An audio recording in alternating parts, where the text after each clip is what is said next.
Hello friends, welcome to English literature friends. इस class में friends हम बेसिकली डिस्कस करेंगे जो कि हमारे top most Victorian handed questions रहते हैं उनको हम डिस्कस करेंगे।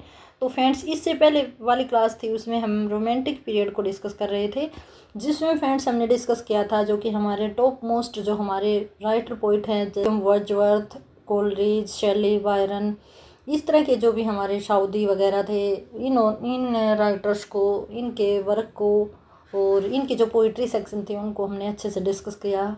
अगर आपने वो क्लास नहीं देखी है तो आप देख सकते हो। और इस क्लास में फ्रेंड्स हम डिस्कस करेंगे विक्टोरियन एरा से related top most handed questions को एक ही क्लास में डिस्कस करेंगे। इंपॉर्टेंट जितने भी हमारे राइटर हैं और जो माइनर हमारे राइटर रहते हैं उनके क्वेश्चंस को भी डिस्कस करेंगे। इस क्लास को देखने के बाद फ्रेंड्स और कोई भी क्लास देखने की आपको ज़रूरत नहीं रहेगी। इस क्लास से ही आपका विक्टोरियन एरा है जो कंप्लीट हो जाएगा। तो लेट्स स्टार्ट करते हैं बिना किसी देरी के। ये फ्रेंड्स हमारी क्लास रहेगी वो पीजीटी स्क्रीनिंग एग्ज़ाम को लेकर रहेगी। और यहाँ फ्रेंड्स आपके लिए मैंने एक और सीरीज़ लॉन्च की है जिसमें हम वकैब कर रहे हैं, और एक दो दिन में ही आपकी जो ग्रामर की सीरीज़ है वो भी हम स्टार्ट करेंगे, जिसमें हमारे जो सिलेबस के अकॉर्डिंग जो हमारे टॉपिक्स हैं कंपोजिशन और जो ग्रामर, बेसिक ग्रामर से, उन सब को हम 1 बाय 1 डिस्कस करेंगे। तो काफ़ी आपके लिए काफ़ी अच्छा प्लेटफॉर्म मैं लेके आई हूँ जिस पे आप फ्री ऑफ कॉस्ट अपनी तैयारी कर सकते हो। तो फ्रेंड्स यहाँ देखिएगा, सबसे पहले आपको पता होना चाहिए कि विक्टोरियन एरा क्या थी। तो विक्टोरियन एरा वो थी जो कि हमारे रोमांटिक एरा का बिल्कुल अपोजिट थी। जैसा कि आपको पता है कि जो हमारी रोमांटिक एरा है फ्रेंड्स, उसमें हमारे जो राइटर थे उन्होंने अपनी थीम क्या बनाई, लव और नेचर, कंट्री साइड, जो एक साधारण व्यक्ति होता है उसकी वॉइस को अपनी थीम बनाया। और क्या कुछ लिखा, जो भी लिखा वो बिल्कुल सिंपल वे में लिखा। हमारे वर्ड्सवर्थ, साउदी, कोलरिज वगैरह नहीं, अच्छे अच्छे वर्क लिखे, बिल्कुल सिंप्लिसिटी के साथ लिखे, डेकोरेटिव फिगरेटिव लैंग्वेज में लिखे, लेकिन टफ वाली नहीं थी जैसे हमारे मिल्टन वगैरह यूज़ करते थे या फिर हमारे किड्स यूज़ करते थे, इस तरह की नहीं थी। हालांकि किड्स भी लिखते थे, लेकिन उन्होंने भी जो लैंग्वेज यूज़ की वो लव पोइट्री को, काफ़ी उनकी पोइम पढ़ के काफ़ी अच्छा लगता है फ्रेंड्स, ठीक है। तो यहाँ हमारी जो एज है वो विक्टोरियन एरा है जो कि बिल्कुल क्या है, अपोजिट है, रोमांटिक है। इस एज में फ्रेंड्स क्या क्या डिस्कस किया गया, इसकी जो थीम थी वो रीजन, डाउट, टेक्नोलॉजी, साइंस, इस तरह की थी। क्योंकि फ्रेंड्स क्या हो रहा था कि न्यू इन्वेंशन होने शुरू हो गए थे। जैसे एक तो आपने देखा होगा कि भाई जो फ्रांस की या फिर हमारे जो अमेरिकन जो रिवोल्यूशन थी वो आ चुकी थी। तो अमेरिका में भी काफ़ी अच्छे अच्छे प्रोग्रेसिव काम हो रहे थे। साथ ही साथ other countries, European other country थी, उसमें भी ऐसे ही काम हो रहे थे। तो साइंस और डिस्कवरीज वगैरह शुरू होनी स्टार्ट हो गई थी। तो बेसिकली इस एज को क्या कहा जाता है, एज ऑफ रीजन, और एज ऑफ रिफॉर्म भी बोला जाता है। साथ ही साथ एज ऑफ नोवेल भी बोला जाता है। जैसे हम कहते हैं कि जो हमारी एलिजाबेथन एज है उसको हम एज ऑफ क्या बोलते हैं, ड्रामा बोलते हैं। इस तरह इसको हम क्या बोलते हैं, एज ऑफ नोवेल। जैसे हमारा रेस्टोरेशन जो एज है उसको हम क्या बोलते हैं, एज ऑफ कॉमेडी भी बोलते हैं, क्योंकि वहाँ बहुत ज़्यादा कॉमेडी हुई थी। तो इस तरह से हमारे पीरियड को हम क्या बोलते हैं, एज ऑफ नोवेल। यहाँ पे हमारा फर्स्ट क्वेश्चन रहेगा जिसको आप देख सकते हो, queen Victoria ruled England during the years. अब देखो, जो एलिजाबेथन क्वीन थी, एलिजाबेथ क्वीन थी, उन्हीं के नाम पर एलिजाबेथन एज पड़ा था। इस तरह जो क्वीन विक्टोरिया हैं उन्हीं के नाम पे हमारी एज का नाम पड़ा था। तो उनका जो रेन ड्यूरेशन थी वो क्या थी, 1837 टू 1901 तक थी, ठीक है। तो यहाँ पे फर्स्ट ऑप्शन बिल्कुल ठीक है। सेकंड के ऊपर चलेंगे, the Victorian age can be called the age of, Victorian age को हम क्या कह सकते हैं, अभी मैंने आपको बताया, age of doubt, age of reason, ठीक है। यहाँ पे एज ऑफ रिवोल्यूशन है वो हम यूज़ कर सकते हैं, लेकिन रोमांटिक के लिए रोमांस, ये सारे क्या थे फ्रेंड्स, ठीक है। लेकिन ये वाली जो एज है इसमें हम age of reason, technology, age of novel कह सकते हैं, बिकॉज ऑफ बहुत ज़्यादा नोवेल इस एज में लिखे गए थे, फिक्शनल वर्क लिखे गए थे। विच of the following pairs of Tennyson's poem is appropriate. अब कहता है कि ये क्वेश्चन है फ्रेंड्स, ये गलत प्रिंट हो रखा है, इसमें नॉट अप्रोप्रिएट आएगा, क्योंकि 3 ऑप्शन हैं उनमें दोनों ही वर्क हमारे टेनिसन के हैं, लॉर्ड टेनिसन के हैं। लेकिन ऑप्शन नंबर 1 है उसमें हमारा वर्क है वो क्या है, यूलाइसिस, तो हमारे टेनिसन का है, लेकिन इसके साथ ही मोटिडी ऑथर है वो किसका वर्क है, टॉमस मलोरी का है। तो ये जो वर्क है वो हमारा मैच नहीं हो रहा हमारे टेनिसन के वर्क से। तो ऑप्शन नंबर ए बिल्कुल ठीक रहेगा, यहाँ इसके अकॉर्डिंग नहीं जाना है आपको। और बात कर लेते हैं अल्फ्रेड टेनिसन की। तो अल्फ्रेड टेनिसन है फ्रेंड्स, उनका जो बर्थ हुआ था 1809 में इनका बर्थ हुआ था। वहीं डेथ की बात करते हैं तो 1892 में इनकी डेथ हुई थी। इन्होंने काफ़ी अच्छी अच्छी पोइट्री लिखी हैं फ्रेंड्स, जिसमें यूलाइसिस वगैरह है, इन मेमोरियम है, लोक्सले हॉल है, या फिर हमारा द प्लेस ऑफ आर्ट है। इस तरह के काफ़ी अच्छे अच्छे इन्होंने वर्क लिखे हैं, प्रिंसेस वगैरह। अब चलते हैं नेक्स्ट क्वेश्चन के ऊपर। विच of the best known poem of Tennyson, Tennyson की सबसे या फिर बहुत ज़्यादा मानी जानी पोएम है वो कौन सी है? तो इन मेमोरियम है, जो कि किसके लिए लिखी थी इन्होंने? AHH। ये एक एलेजी पोएम है फ्रेंड्स, जो कि इनके फ्रेंड था, कौन था? आर्थर हेनरी हेलम, उनकी याद में इन्होंने लिखी थी। और ये पोएम फ्रेंड्स इन्होंने 17 साल में कंप्लीट की थी। इनकी डेथ होने के 17 साल बाद ये पब्लिश करवाई गई थी। आगे हमारा next, which of the following poems of Tennyson is an elegy on the death of his friend Arthur Hallam. Hallam की डेथ पे अभी भी मैंने बताया इन मेमोरियम, जो कि कब पब्लिश हुई थी? 1850 में। और लिखनी कब स्टार्ट की थी? 1833 में, जब इनकी डेथ हुई थी हेलम की। आगे चलते हैं। ये जो तस्वीर लगाई है फ्रेंड्स, ये ब्राउनिंग की है, बाई मिस्टेक यहाँ पे लग गई, तो आप देख सकते हो ये रॉबर्ट ब्राउनिंग है। आगे चलते हैं। Which poem of Tennyson occupied the poet's year from 1833 to 1850। अभी अभी मैंने आपको बताया है कि 17 साल में कौन सी पोइम लिखी है, तो वो इन मेमोरियम लिखी है, जो कि एलेजी है। किसके ऊपर एलेजी है? वो ऑथर हेनरी हेलम के ऊपर लिखी है। आगे है friends, who is the most representative poet of the Victorian as. अब देखो फ्रेंड्स, जो हमारी रोमांटिक एज थी उसमें मोस्ट रिप्रेजेंटेड जो हमारे पोइट थे वो कौन थे? विलियम वर्ड्सवर्थ थे। उनके नाम से एज को भी हम जानते हैं, एज ऑफ विलियम वर्ड्सवर्थ, ऐसे भी हम बोल सकते हैं। तो इस एज में जो सबसे ज़्यादा पॉपुलर जो हमारे पोइट थे वो कौन थे? Alfred Tennyson. तो ऑप्शन नंबर डी बिल्कुल ठीक रहेगा। वैसे तो चारों ही इस एज के हैं, आर्नोल्ड, ब्राउनिंग, स्विनबर्न और टेनिसन, लेकिन सबसे ज़्यादा मोस्ट पॉपुलर कौन रहे हैं? जिन्होंने सब टाइप के वर्क किए हैं, मीन्स जो पोइट्री है वो भी की हैं, साथ ही साथ प्ले भी लिखे हैं। Which of Tennyson's poem is called a monodrama. Monodrama क्या होता है? सबसे पहले आपको पता होना चाहिए। ड्रामा क्या होता है? जिसमें परफॉर्मेंस की जाती है। मोनो क्या होता है? जिसमें सिंगल बंदा, मोनो मीन्स सिंगल, एक ड्रामा जिसमें सिंगल बंदा परफॉर्म करता है, तो वो है हमारी मोड। ठीक है, मोड है वो क्या है? एक मोनो ड्रामा है जिसमें एक सिंगल पर्सन ही परफॉर्मेंस देता है। आगे है, who is the author of the following lines. अब कहता है कि फॉलोइंग लाइन का जो ऑथर है वो कौन है? तो जैसा कि हमारी फर्स्ट लाइन है उसी से हमारी पोइट्री का नाम है, ब्रिक ब्रिक ओनली दाई गोल्ड ग्रे स्टोन ओ सी। तो ये ब्रिक ब्रिक ही हमारी पोएम है, जो कि अल्फ्रेड टेनिसन के द्वारा लिखी गई है। आगे चलते हैं नेक्स्ट के ऊपर। Man may come and man may go but I flow for ever comes from. अब कहता है कि ये जो लाइन्स हैं वो किसके द्वारा लिखी गई हैं और कौन सी पोएम में से लिखी गई हैं? तो फ्रेंड्स आपको पता होना चाहिए, ये हमारी पोएम है वो अल्फ्रेड टेनिसन के द्वारा लिखी गई हैं। और किस पोइट्री से ली गई हैं? तो वो हम बता देते हैं, दी ब्रुक। एक ब्रुक नाम की इनकी पोएम है, उससे ये पोएम ली गई है। Man may come and man may go but I flow for ever comes from. ठीक है फ्रेंड्स, जब से देखो लोग आते रहेंगे, रोक जाते रहेंगे, लेकिन मैं हमेशा ही चलता रहूँगा, मैं हमेशा ही रहूँगा जब से मैं आया हूँ, ये इन्होंने लिखा है। ठीक है, टेनिसन का ये कोटेशन रहता है। Knowledge comes but wisdom lingers appear in the work. अब ये लाइन भी अल्फ्रेड टेनिसन की है फ्रेंड्स। अब कहता है कि ये लाइन किसके वर्क में है? तो ये हमारे टेनिसन के वर्क में है। पोएम की अगर हम बात करें तो लोक्सले हॉल इम्पोर्टेंट पोएम है फ्रेंड्स, वो लोक्सले हॉल। अगर बात करें तो इस पोएम की जो थीम है फ्रेंड्स, वो एक सोल्जर की स्टोरी टेल करती है। ठीक है, आगे चलते हैं नेक्स्ट के ऊपर। It is better to have loved and lost than to have never loved at all.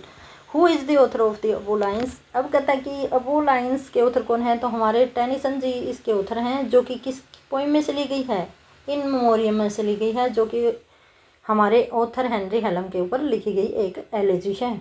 Elegy आपको पता होगा, जो मोर्न सॉन्ग होता है, छोटी सी पोएम या बड़ी भी हो सकती है, इनकी तो ये काफ़ी बड़ी है।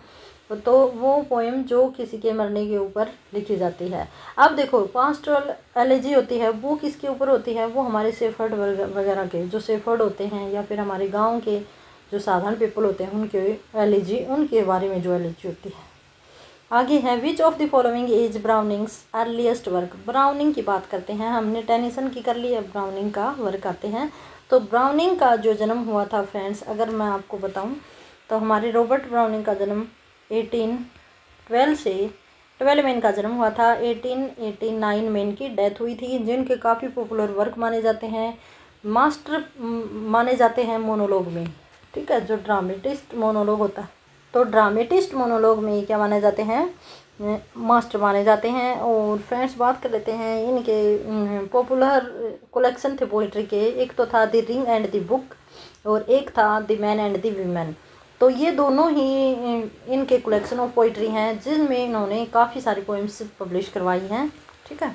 तो यहाँ बात कर लेते हैं इनका अर्लीस्ट वर्क माना जाता है पोलाइन, जो कब पब्लिश हुआ था, वो पब्लिश हुआ था 1833 में पब्लिश हुआ था। तो ऑप्शन नंबर ए बिल्कुल ठीक रहेगा। Who is known for his poetic excellence in dramatic monologue. तो सभी को पता है, कोई भी बच्चा ऐसा नहीं है, कैंडिडेट ऐसा नहीं है जो जिसने लिटरेचर पढ़ा और इस क्वेश्चन का आंसर न आता हो। रॉबर्ट ब्राउनिंग से जितने भी क्वेश्चंस बनेंगे काफ़ी इजी बनेंगे, सभी बच्चों की अच्छे से तैयारी होगी।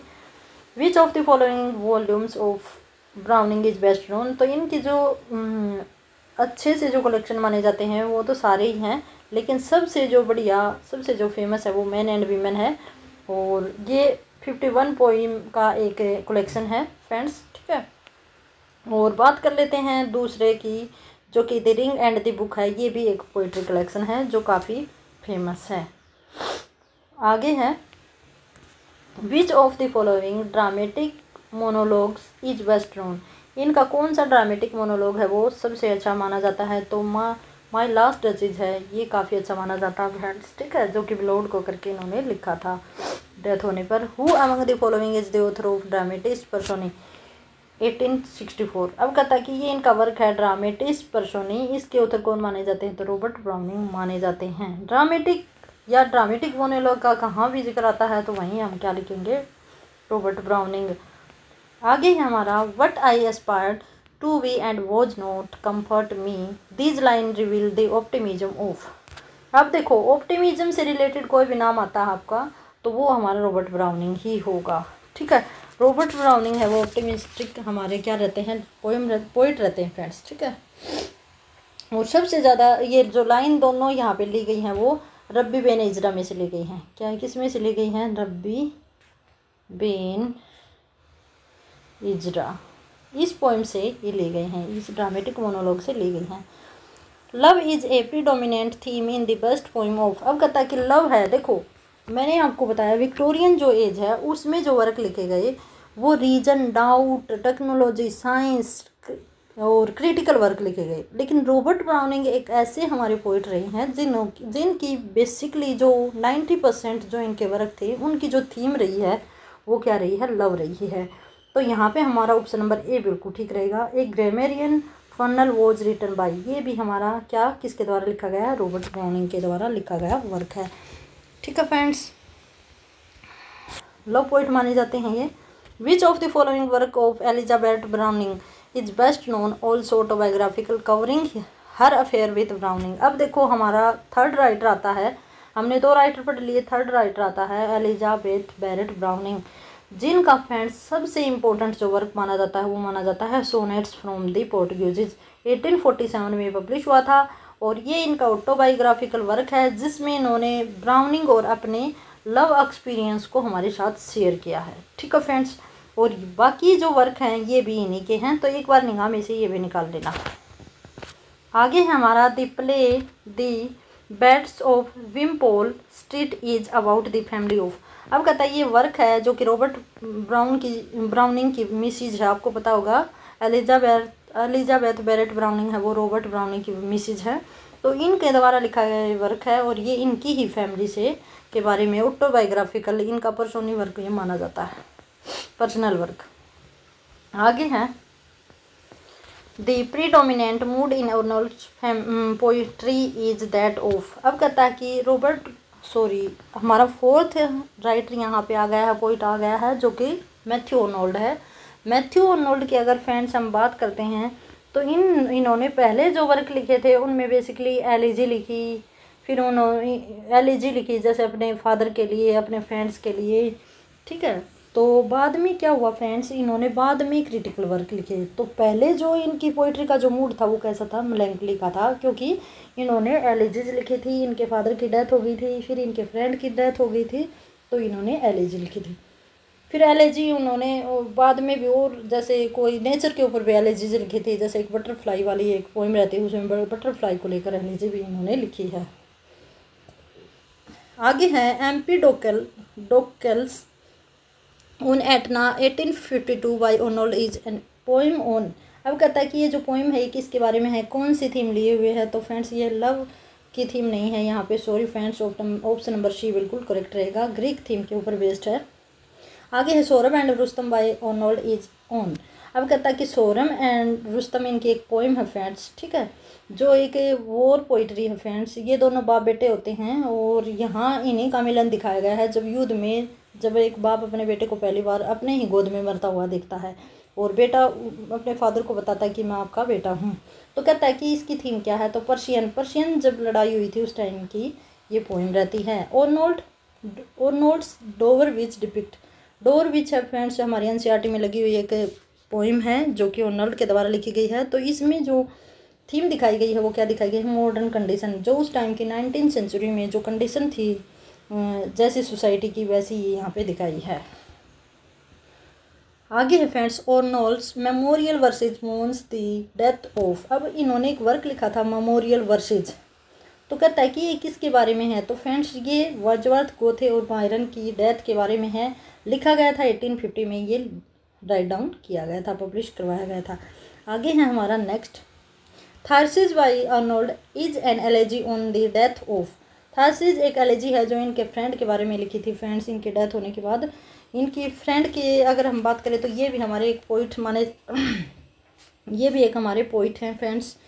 और बात करें तो फ्रेंड्स ये एलेजी थी, एलेजी आपको पता है मैंने बता दी है, और ये इनके फ्रेंड थे, ठीक है। एक इन्होंने एक पोइट्री रुगबे चैपल जो अपने फादर के बारे में लिखी थी, एक एलेजी।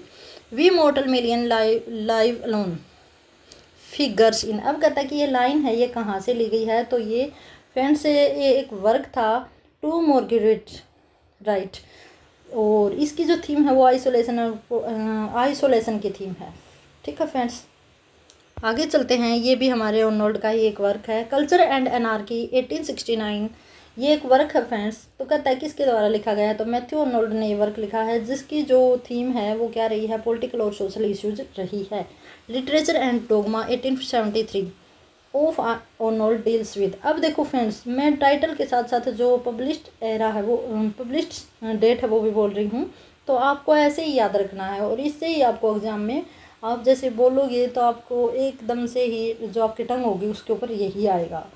तो जब आप टाइटल बोलो तो उसके साथ डेट भी बोला करो। तो कहता है कि ये किसके साथ डील करता है, पोइट्री एंड रिलीजन। ये फ्रेंड्स इसमें जो डील किया गया है बताया गया है वो किसके बारे में बताया है, पोइट्री कैसी होनी चाहिए, रिलीजन है उसके बारे में विचार बताए हैं आर्नोल्ड जी ने। आगे है 33 नंबर का हमारा क्वेश्चन रहता है, Arnold's the function of criticism at the present times makes out a case for. अब कहता है कि इनका एक वर्क है critical the function of criticism, इसमें क्या बताया गया है, तो फ्रेंड्स इसमें बताया गया है the importance of critical activity for the creative output. अगर हमें क्रिएटिव आउटपुट लेना है तो क्रिएटिव एक्टिविटी भी करनी पड़ेगी। आगे है नेक्स्ट, आर्नोल्ड्स टचस्टोन मेथड्स वैल्यू। अब कहता है कि टचस्टोन इन्होंने एक मेथड दिया था फ्रेंड्स, तो उसका कीवर्ड बताना है, उसकी फीचर बतानी है। तो ये एक मेथड था फ्रेंड्स जिसमें एक राइटर होता है वो अपने वर्क की दूसरे वर्क के साथ कंपैरिजन करता है और फिर देखता है कि उसकी जो राइटिंग स्किल है वो कितनी इफेक्टिव है। तो यहाँ पे ऑप्शन नंबर भी बिल्कुल ठीक रहेगा कि ओनली द बेस्ट राइटिंग को लेकर ये मेथड है वो निकाला गया था। और notes view of culture is best described by. अब कहता है कि ये जो व्यूज ऑफ कल्चर है, जो कल्चर एंड एनार्की में, तो व्यू ऑफ कल्चर बताना है कि व्यू ऑफ कल्चर कैसा दिखाया है, तो लाइट और स्वीटनेस कि कल्चर है ना, इसको हमें ऐसे देखना चाहिए बिल्कुल प्यार से, लाइटली, ठीक है फ्रेंड्स। और भैया हमारा जो कल्चर है वो बनाए रखना चाहिए, आगे तक लेके जाना चाहिए, ठीक है। इस तरह से जो कल्चर एंड एनार्की हो उसमें अपने व्यूज़ दिए हैं about culture and anarchy. Arnold reads which of the following Indian books most. तो आर्नोल्ड ने सबसे ज़्यादा भगवत गीता पढ़ी है भाई। Scholar Gypsy of Arnold is largely based on the life of. अब कहता है कि स्कॉलर जिप्सी है फ्रेंड्स, इनकी मोस्ट इम्पोर्टेंट पोइट्री है जो कि बीए के सिलेबस में लगी हुई थी फ्रेंड्स हमारे। तो कहता है कि वो किसके बारे में है, किसकी लाइफ को लेकर है।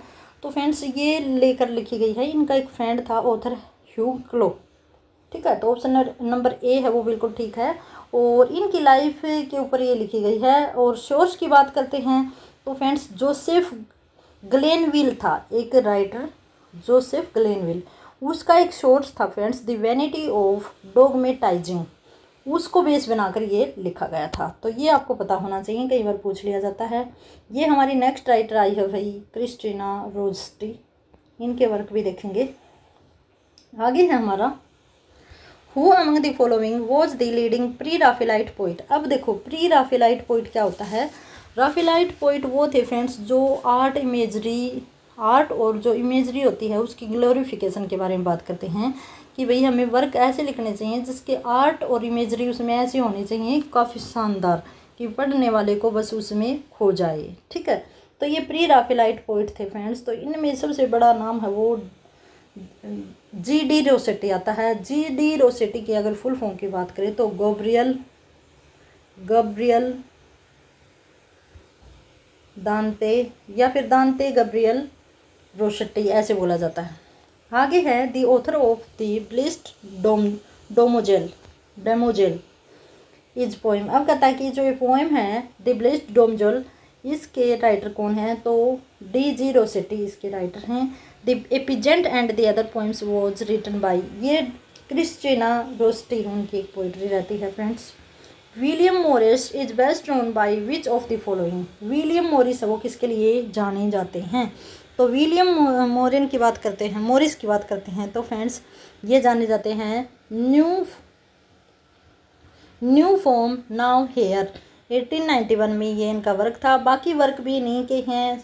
Science of change, earthly paradise, a dream of John बाल, ये सारे वर्क इनके हैं। डेट वाइज आपको लर्न करने हैं। और विलियम मॉरिस माइनर हमारे राइटर माने जाते हैं जो हमारी 19th सेंचुरी थी। आगे है A.C. Swinburne is known as poet of liberty.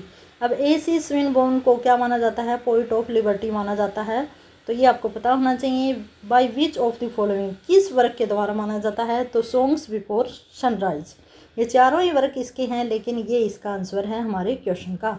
आगे चलते हैं नेक्स्ट के ऊपर। Dickens is best known for his. अब देखो डिकन्स है फ्रेंड्स वो हमारे मोस्ट पॉपुलर नॉवेलिस्ट माने जाते हैं विक्टोरियन एरा के। इन्होंने लगभग क्या इन्होंने 15 नॉवल हमारे लिखे हैं।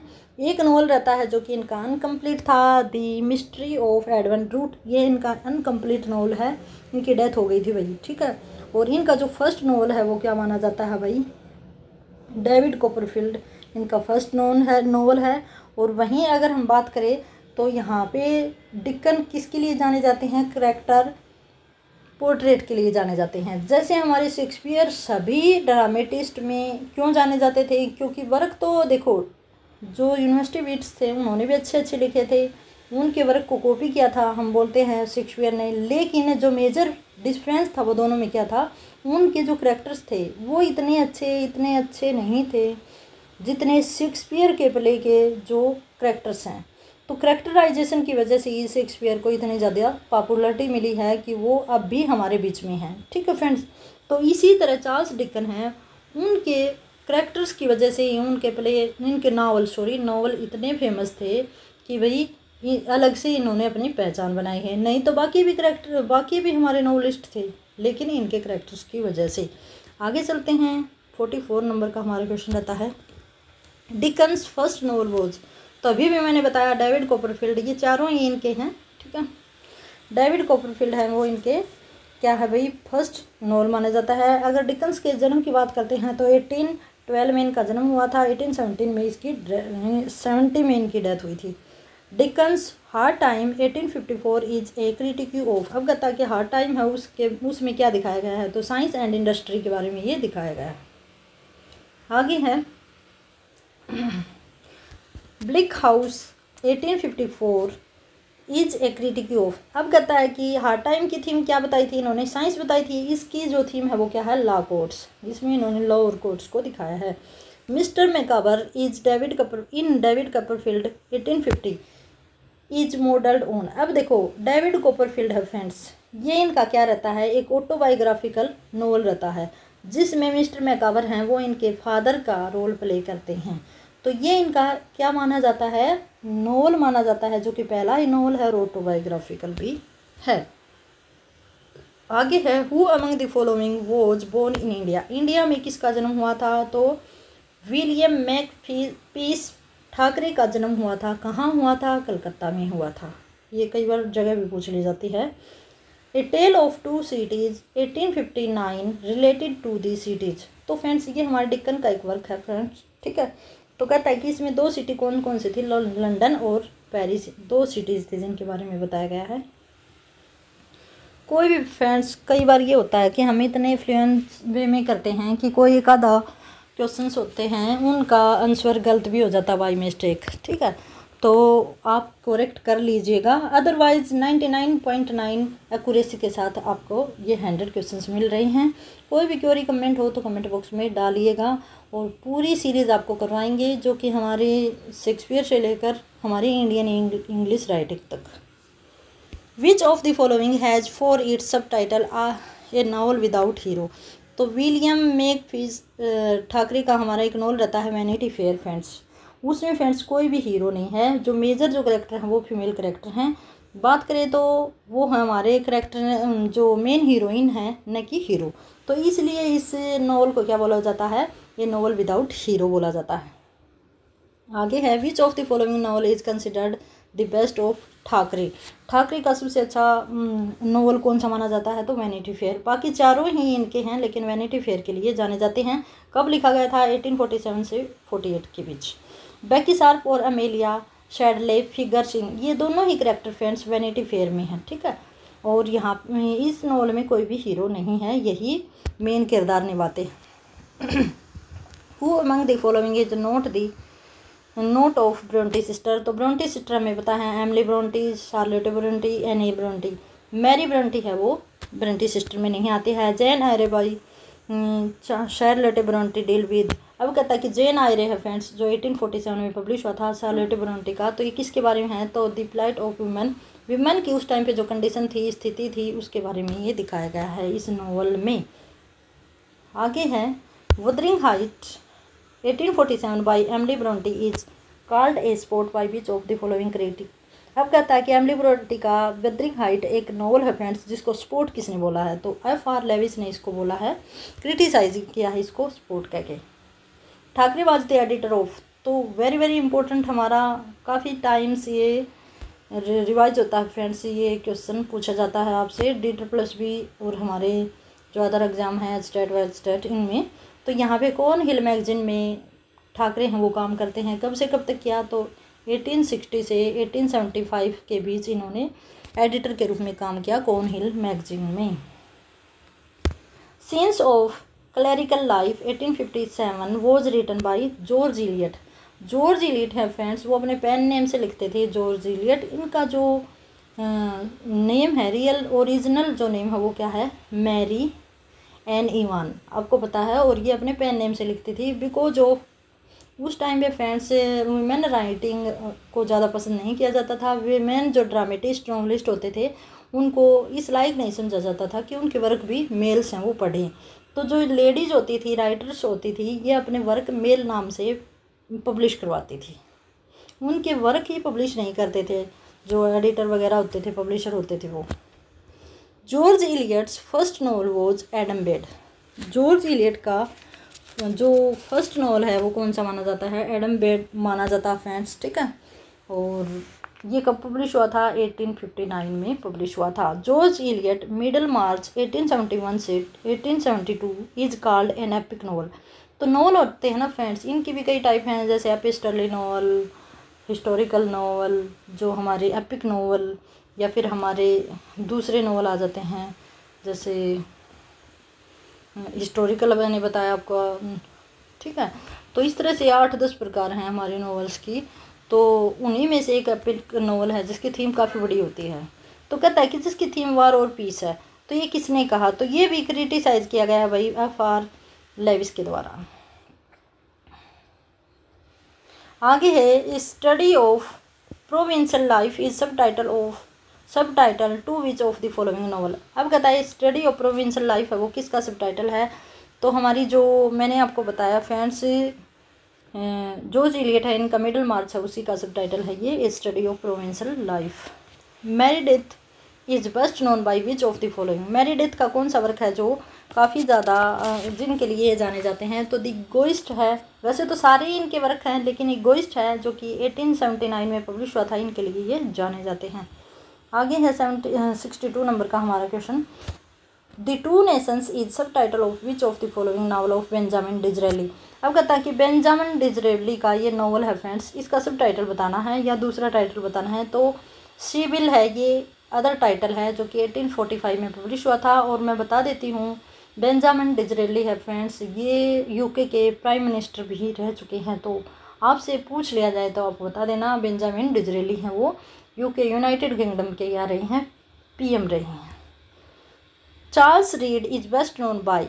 चार्ल्स रीड है वो किसके लिए जाने जाते हैं? तो दी क्लोइस्टर एंड दी हेल्थ 1861, ये इसके लिए जाने जाते हैं। Who among the following wrote the Barsetshire novel. अब कहता है कि ये जो बारसेटशियर नॉवल हैं ये किसने लिखे? तो ये एक सीरीज है फ्रेंड्स 6 नॉवेल्स की, तो ट्रोलोपी के द्वारा ये लिखे गए हैं। आगे हैं बारचेस्टर टावर 1857 वॉज रिटन बाई, तो ट्रोलोपी के द्वारा लिखा गया है, ये भी नॉवलिस्ट है। आगे है the most successful novel of Wilkie Collins was. Vicky Colin का मोस्ट फेमस नॉवल बताना है भाई। तो दी वीमेन इन वाइट 1860 में पब्लिश हुआ था। ये वैसे भी हमने ये काफ़ी बार सुन रखा है, the women in white. Charles Kingsley is best known by his, तो ये भी वेस्ट वर्ड हो 1855 में पब्लिश हुआ था, इसके लिए जाने जाते हैं। तो ये माइनर हमारे नॉवलिस्ट हैं फ्रेंड्स, बस इनके एक दुका वर्क हैं जिनको आपको लर्न करना है। आगे हैं R.L. Stevenson is best known by. R.L. Stevenson है वो किसके लिए जाने जाते हैं? ट्रेजर आइलैंड के लिए, जो कि 1883 में पब्लिश हुआ था। Which of the following work of Mrs Elizabeth Gaskell is about industrial worker. अब कहता है कि थीम थी वो इंडस्ट्रियल वर्कर के लेकर थी। तो ये एलिजाबेथ गैस्कल का कौन सा वर्क था? तो मैरी वार्टन था, 1848 में पब्लिश हुआ था। आगे हैं Herr Teufelsdrockh is a central figure, ये भाई आप प्रोनाउंस कर लेना, is a central figure in which of Carlyle work. तो ये है सार्ट और रिसार्टस 1833 से 1834 के बीच में लिखा गया था। आगे हैं चार्टिज्म 1840 वॉज रिटन बाई कार्लेले, ठीक है। आगे हैं विच of the following work of Ruskin is on economics. John Ruskin का एक वर्क था फ्रेंड्स जो कि जिसकी थीम थी वो इकोनॉमिक्स थी, तो वो कौन सा था? अनटू दिस लास्ट 1860 में पब्लिश हुआ था। आगे हैं, ये तो वही स्लाइड आ गई, एक बार रुक जाओ, कई बार होता है भाई। Pathetic fallacy is coinage of. तो आपको पता होगा भाई पैथेटिक फैलेसी क्या होती है? वो होती है फ्रेंड्स जिसमें कोई भी हमारी नॉन लाइव थिंग है, या फिर हम कह सकते हैं कि नेचर है, और उसको ह्यूमन फीलिंग्स के साथ दिखाना। जैसे स्माइलिंग स्टार, हम बोलते हैं ना स्माइलिंग स्टार, जैसे एंग्री बर्ड, हम एंग्री बर्ड बोलते हैं, या एंग्री सन बोलते हैं। तो इस तरह से जैसे सन के आगे, बर्ड के आगे, या फिर हमारा जो स्टार है उसके आगे हमने हमारी फीलिंग लगा दी, तो वही होती है पैथेटिक फैलेसी, जो कि रस्किन बॉन्ड के द्वारा क्वाइन की गई थी। Studies in the history of the Renaissance 1873 was written by Walter Pater. Walter Pater भी हमारे अच्छे नॉवलिस्ट हैं। Art for art sake was advocated by. अब देखो आर्ट फॉर आर्ट सेक है वो वॉल्टर पीटर के द्वारा टर्म क्वाइन की गई थी फ्रेंड्स। और बात करें तो ये जो टर्म है वो क्या है कि भाई हमें आर्ट, हमारे लिटरेचर की जो आर्ट है इसको बनाए रखना है, किसके लिए, लिटरेचर को आगे बढ़ाने के लिए। तो जब हम किसी आर्ट का यूज़ आर्ट को ही बचाने के लिए करते हैं तो उसको हम बोलते हैं आर्ट फॉर आर्ट सेक। लेकिन आर्ट फॉर लाइफ सेक होता है, वो होता है आर्ट को हम जब यूज करते हैं एज ए प्रोफेशन, उससे हम कमाते हैं, अपने लिवलीहुड चलाते हैं, तो वो होता है आर्ट फॉर लाइफ सेक। ठीक है, तो दोनों में यही डिफरेंस है। आर्ट फॉर आर्ट सेक होता है आर्ट को आर्ट के लिए लिखना, और आर्ट फॉर लाइफ सेक होता है आर्ट को लाइफ के लिए लिखना, जीने के लिए, कमाने के लिए लिखना। Walter Pater's appreciations came out in, तो ये इनका वर्क है अप्रिसिएशन, जो कि 1889 में कैम आउट हुआ था। Darwin's on the origin of species was published. अब देखो डार्विन, चार्ल्स डार्विन है, इन्होंने थ्योरी दी थी हमारे अर्थ को लेकर। तो कहता है कि इनका एक वर्क था on the origin of species, ये कब पब्लिश हुआ था, तो 1859 में पब्लिश हुआ था। द डिसेंट ऑफ मैन, ये भी हमारे चार्ल्स डार्विन का है, जो कि 1871 में पब्लिश हुआ था।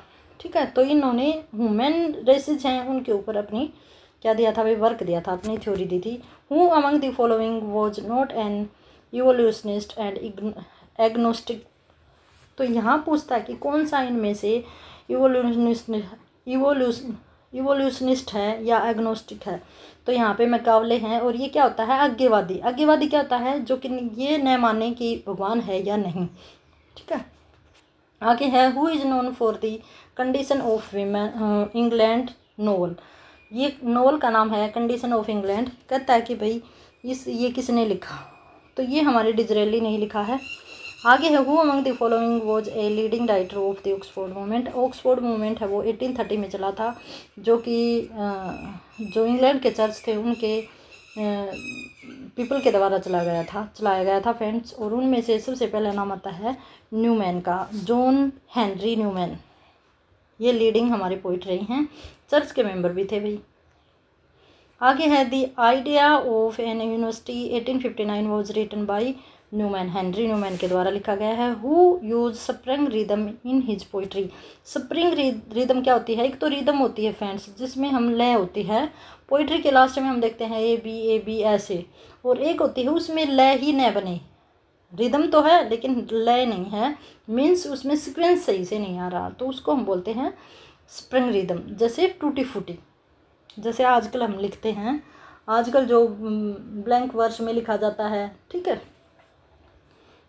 आगे है who wrote Alice in Wonderland 1865, तो लेविस क्रोल ने ये वर्क लिखा था, काफ़ी मोस्ट इंपॉर्टेंट ये हमारा वर्क रहता है। आगे चलते हैं नेक्स्ट के ऊपर। The actual name of Lewis Carroll was Charles Dodgson who was at Oxford a. अब कहता है कि लेविस क्रोल का नाम है वो चार्ल्स डॉग्सन है रियल नेम, जो कि ऑक्सफोर्ड यूनिवर्सिटी थी, उसमें क्या थे, एक मैथमेटिशियन थे। ठीक है, स्कॉलर, मैथमेटिशियन और राइटर रही हैं हमारे। Oscar Wilde's the importance of being earnest 1895 is a, ये क्या थे, ये वर्क है, ये क्या है, इसके जोनरे हमें बताना है, तो फार्सिकल कॉमेडी है फ्रेंड्स। ठीक है, आगे है the way of all flesh was written by Samuel Butler. Samuel Butler है फ्रेंड्स, ये एक नॉवल है फ्रेंड्स, और वहीं एक और सैमुअल बटलर है फ्रेंड्स, जो कि 17वीं सेंचुरी के, तो वो हमारे पोइट हैं जिनका हुडीब्रास काफ़ी फेमस है। आगे चलते हैं। Who is known for waxes novel, तो आपको पता है हार्डी है वो वैक्सेस नॉवल के लिए जाने जाते हैं। जैसे आपको बताना होगा कि मालगुडी के लिए कौन जाने जाते हैं, कमेंट बॉक्स में कमेंट करिएगा। हार्डी है, इन्होंने भी 15 नॉवल लिखे हैं फ्रेंड्स, काफ़ी जाने माने या काफ़ी इनका नाम रहा था 19वीं सेंचुरी में डिकन, और इन्होंने 15 नॉवल लिखे हैं। Tess of D'Urbervilles 1891 has for its subtitle which of the following, इसका सब टाइटल बताना है, तो ए प्योर वुमेन है वो इसका सब टाइटल रहता है। 90 नंबर का हमारा क्वेश्चन आता है GBS स्टैंड्स फॉर, तो जॉर्ज बर्नार्ड शो, ये भी हमारे प्ले लिस्ट हैं, इन्होंने काफ़ी अच्छे अच्छे प्ले लिखे हैं भाई। ठीक है, इनको माना जाता है 19वीं और 20वीं सेंचुरी दोनों ही राइटर माना जाता है इनका, मैन एंड सुपरमैन, और ये वॉर एंड पीस, इस तरह के इनके वर्क रहे हैं। क्योंकि उस टाइम पे क्या हुआ था फ्रेंड्स, इनके आगे जो हमारा फर्स्ट वर्ल्ड वॉर है वो भी हो गया था और शायद दूसरा वर्ल्ड वॉर भी हो गया था। तो इन्होंने अपनी थीम है वो क्या रखी थी। अगली जो क्लास होगी मॉडर्न एरा, उसमें हम इनको वाइडली डिस्कस करेंगे। The title of Hardy's under the green wood tree is a drive from. अब कहता है कि ये इसका सोर्स क्या रहा, तो इसका शेक्सपियर का एक वर्क था एज यू लाइक इट, वो इसका सोर्स रहा। Hardy left writing fiction after hostile people response to his last novel namely. अब कहता है कि हार्डी ने लिखना बंद कर दिया था भाई फिक्शन वर्क। क्यों कर दिया था, जब उनका लास्ट वर्क था, लास्ट नॉवल था जूदे दी ऑब्सक्योर, इसका लोगों ने काफ़ी विरोध किया। हो सकता है इसकी जो इमोरल की वजह से किया होगा, तो और उसके बाद हार्डी ने लिखना ही बंद कर दिया था। तो ये इनका लास्ट नॉवल रहता है। New Grapes Street 1891 by George Gissing is a, ये नॉवल है अबाउट पुअर आर्टिस्ट। ठीक है, जॉर्ज गिसिंग का। आगे है George Moore's a modern lover 1883 was banned for. अब कहता है कि किसके लिए बैन किया गया था, ये जॉर्ज मोरे का इमोरल के लिए। इमोरलिटी थी इसमें जब ये बैन कर दिया गया था भाई। Kipling's the white man's burden 1899 is, ये क्या है, एक पोइम है the white man's burden Rudyard Kipling की, जो एड्रेस की गई है अमेरिकन को। ठीक है, आगे है who among the following is author of Kim. Kim है फ्रेंड्स, ये एक ऑथर है, ये रुडियार्ड किपलिंग का मोस्ट फेमस वर्क है और इसी के ऊपर इनको क्या मिला था, नोबेल प्राइज़ मिला था लगभग 1904 में या 7 में, इसमें से मिला था। ठीक है, आप कमेंट करके बताना किस में मिला था। Wilde's the decay of lying 1889, क्या है ये, प्लेटोनिक डायलॉग है विल्दे का। The critic as artist was written by Wilde, Oscar Wilde के द्वारा लिखा गया वर्क है। आगे है 99 नंबर का हमारा question, the picture of Dorian Gray 1890 is a novel written by Oscar Wilde. तो इनके भी काफ़ी सारे नावल हैं friends. Which of the following is called the decade of decadence. अब देखो फ्रेंड्स 1890 में क्या हो गया था, जो हमारे विक्टोरियन जो राइटिंग थी उसका पतन होना शुरू हो गया था। क्योंकि फ्रेंड्स पहले हमारी क्या थी, इससे पहले हमारे नेचर थी, हमारे साथ जो लव नेचर कंट्री साइड की जो थीम थी वो थी। फिर उसके बाद साइंटिफिक टेक्नोलॉजी आ गई, फिर उसका फिर से क्या हुआ, डिके हुआ और फिर से हमारे किसकी ओर आ गए, फिर से भाई जो भगवान थे, जो नेचर थी, उसके लिए उसके बारे में लोगों ने, राइटर्स ने लिखना शुरू कर दिया था। ठीक है, आगे last question, who among the following was not a member of the Rymer club. Rymer club है वो फ्रेंड्स W.B. येट्स के द्वारा बनाया गया था। 1904 में ये फाउंड किया गया था और इसमें ये तीनों ही थे, लेकिन टॉमस हार्डी थे वो इसमें नहीं थे। और इसी के साथ हमारी विक्टोरियन एरा कंप्लीट हुई। किसी को किसी प्रकार की दिक्कत, कमेंट, क्वेरी हो तो कमेंट बॉक्स में करिएगा। और इससे आगे जो वाली क्लास आएगी वो हमारी मॉडर्न एरा से रिलेटेड आएगी फ्रेंड्स। और कंटिन्यू हमारा जो एग्ज़ाम है 20 अक्टूबर तक ये सीरीज़ को कंटिन्यू रखेंगे। आपका पूरा सिलेबस है वो करवाया जाएगा। और इसी के साथ heavy good day and best of luck.